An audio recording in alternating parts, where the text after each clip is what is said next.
रजीम बिस्मिल्लाहिर्रहमानिर्रहीम। زما د کلي نوجوانانو زه نن ستاسو ډېر مشکور یم چې دومره جوش او خروش سره او ډېر جذبې سره تاسو زموږ استقبال وکړو او د کلي کې یو رونق پیدا کړ. جلال زعیم چې کوم تقریر وکړو زما په خیال داسې تقریر خو څه نشم کولی. زموږ وخت کې نوجوانان دومره تعلیم یافته نه وو. دا د په باچا خان یونیورسټۍ کې دی. انشاءالله تعالی دا الیکشن موږ ستاسو لپاره الیکشن چې ستاسو مستقبل روشن شي. دا الیکشن ستاسو دی، د نوجوانانو دی.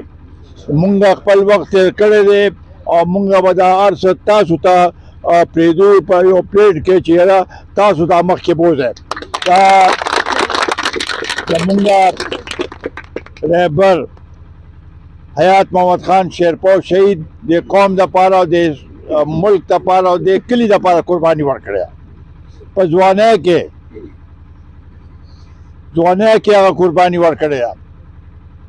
دا یو لویه عظیم شان قرباني وه. د هغه اوس هم دا دی یو کم 50 کاله تقریبا پوره شو. اوس هم تاسو او مونږ ټول داسې جوش و خروش سره د هغه برسي مونږ مناوو او انشاءالله تعالی دې ځله خو برسي په 8 تاریخ باندې خو الیکشن دی.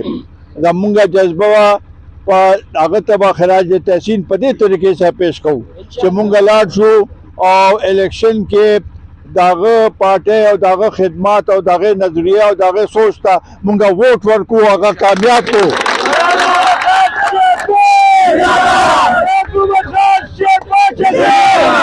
کارکنان قومی وطن پارٹی کارکنان قومی وطن پارٹی نعرہ شرپور نعرہ شرپور. زه خراج تحسین پیش کوم ټول نوجوانانو ته دا چې څوک موږ سره دا مسلسل دومره مودې داسې نارې لګوي، هر یو جلسې له را سره ځي، څوک هغه ویډیو جوړوي، هغه کوي. دا ټول فی سبیل الله د قوم دپاره د قومي وطن پارټۍ دپاره د سوچ دپاره. زه د دې ټولو نه ډېر خوشحاله یم، تاسو ټول نه خوشحاله یم. مشرتي اشاره کوه مشرتي اشاره کوه چې د چا ووټ شته هغوی به ووټ اچوي، چې چا ووټ نشته هغوی به خپل والد صاحب یا نیکه د لاسه نیولي او هغه به راولي پولنګ سټیشن ته په هغه باندې ووټ اچوي. بیا به هغې نه پس ځي خپل خویندې میندې هغوی به په ښه محفوظ طریقې سره پولنګ سټیشن ته بوځي چې هغوی ووټ واچوي.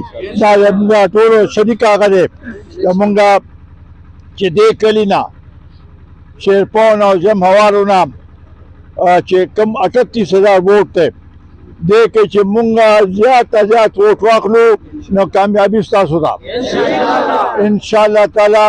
په 8 تاریخ چې رزلټ راځي مونږ هم همدلته د هغې انتظار کوو او دا خوشحالي به ما چې نن کم جوش او جذبه ده دې نه به زیاته جوش او جذبه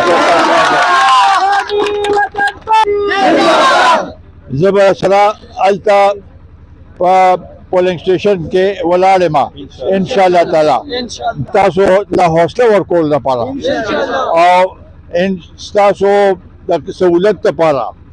مونږ د ګوره دا دلته د زم کې ډګري کالج جوړ شو. زمونږ دا هایر سیکنډري چې دی دا په صوبې کې ډېر اوس نن سبا ټاپ کې دی. د جینکو والم دغسې ټیکنیکل کالج هغه چې دی د هغې په ټول پاکستان کې چرچه ده. دا ستاسو لپاره دا سهولتونه دي.